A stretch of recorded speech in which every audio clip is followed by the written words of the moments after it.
Hello, welcome to जी के निर्माण। तो आज है 9 अगस्त और आज के इस वीडियो में हम डिस्कस करेंगे 9 अगस्त के सारे इम्पोर्टेंट करंट अफेयर्स और उससे रिलेटेड सारे फैक्ट्स भी।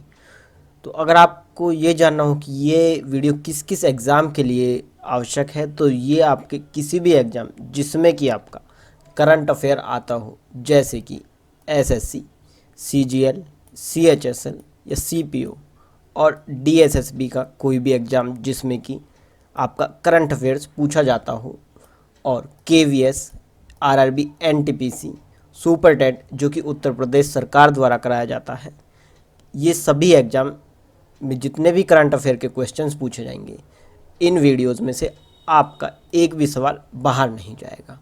और इस वीडियो के पीडीएफ के लिए आप हमारे टेलीग्राम चैनल जी के निर्माण से जुड़ सकते हैं।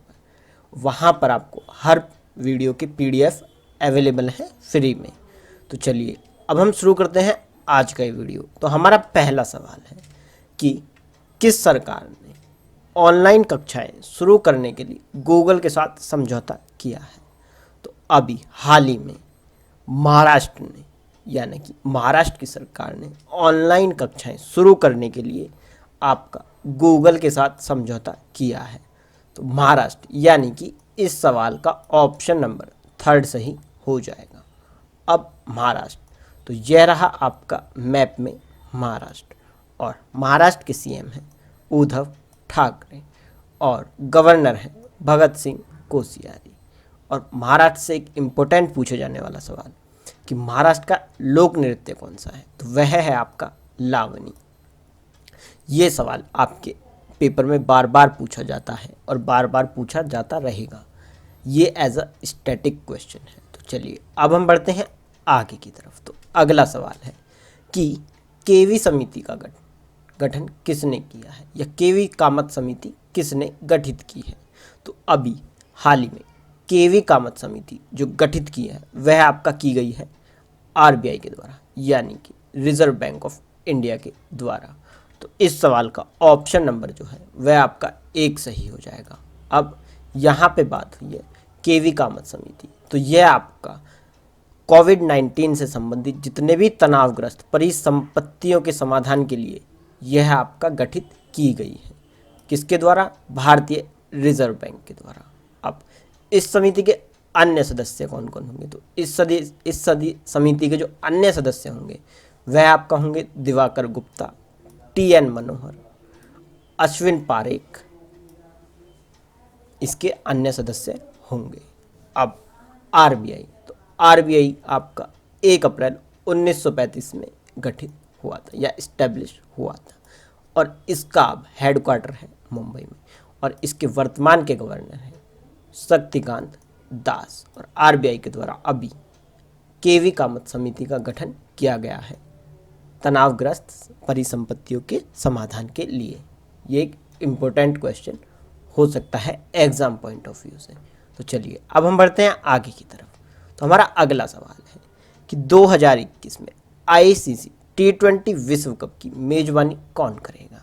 तो आईसीसी T20 2021 विश्व कप की जो मेजबानी करेगा वह आपका करेगा अपना देश भारत, यानी कि इस सवाल का ऑप्शन नंबर 1 सही हो जाता है। अब आईसीसी, तो आईसीसी के सीईओ हैं मनु सहानी, और इसका मुख्यालय है संयुक्त अरब अमीरात में, यूएई में। और आईसीसी के अध्यक्ष हैं इमरान ख्वाजा, जो कि अंतरिम अध्यक्ष हैं। और ये क्वेश्चन है आपके लिए स्टार मार्क वाला क्वेश्चन, यानी कि यह क्वेश्चन आपके एग्ज़ाम में 110% पूछा ही पूछा जाएगा। तो चलिए अब हम बढ़ते हैं आगे की तरफ। तो हमारा अगला सवाल है कि आईसीसी ने महिला क्रिकेट विश्व कप 2021 को कब तक के लिए स्थगित किया गया? तो आपका आईसीसी ने महिला क्रिकेट विश्व कप 2021 को 2022 तक के लिए स्थगित कर दिया है, यानी कि इस सवाल का ऑप्शन नंबर 1 सही हो जाएगा। और ये भी है आपके लिए स्टार मार्क वाला क्वेश्चन, यानी कि इस क्वेश्चन के भी आपके एग्ज़ाम में पूछे जाने की संभावना 100% रहेगी। अब बढ़ते हैं आगे की तरफ। तो आगे है कि आईसीसी महिला क्रिकेट विश्व कप 2021 कहाँ आयोजित किया जाएगा। तो अभी जैसा कि मैंने बताया कि अभी महिला क्रिकेट विश्व कप 2021 आईसीसी को 2022 तक के लिए स्थगित कर दिया गया है और 2022 में यह आपका न्यूजीलैंड में आयोजित किया जाएगा। यानी कि इस सवाल का जो है ऑप्शन नंबर 2 सही हो जाएगा। तो और ये क्वेश्चन भी है आपके लिए स्टार मार्क वाला क्वेश्चन, जो कि आपके एग्ज़ाम में पूछा जा सकता है। और आईसीसी के बारे में अभी मैंने आपको इम्पोर्टेंट डिटेल थोड़ी देर पहले ही बताई हैं कि आईसीसी के सीईओ मनु साहनी, मुख्यालय संयुक्त अरब अमीरात और अंतरिम अध्यक्ष इमरान ख्वाजा हैं। चलिए अब हम बढ़ते हैं आगे की तरफ। तो हमारा अगला सवाल है कि सीआरपीएफ के नए महानिरीक्षक यानी कि इंस्पेक्टर जनरल किससे नियुक्त किया गया है। तो अभी हाल ही में सीआरपीएफ के महानिरीक्षक आपका पीएस रानीपसे को नियुक्त किया गया है। यानी कि इस सवाल का ऑप्शन नंबर 4 सही हो जाएगा। और ये क्वेश्चन है स्टार मार्क वाला क्वेश्चन, जो कि आपके एग्ज़ाम में 110% पूछा ही पूछा जाएगा, क्योंकि जितने भी हाल ही में नियुक्ति होती हैं या कुछ नया पोस्ट जनरेट होती है, अपॉइंटमेंट होती है, वह आपके एग्ज़ाम में ज़रूर पूछी जाती है। जैसे कि एक सवाल आपका बुक से ज़रूर बनता है, इसी प्रकार से आपकी नियुक्ति से भी एक सवाल हमेशा करंट अफेयर में बनता है किसी भी एग्ज़ाम में।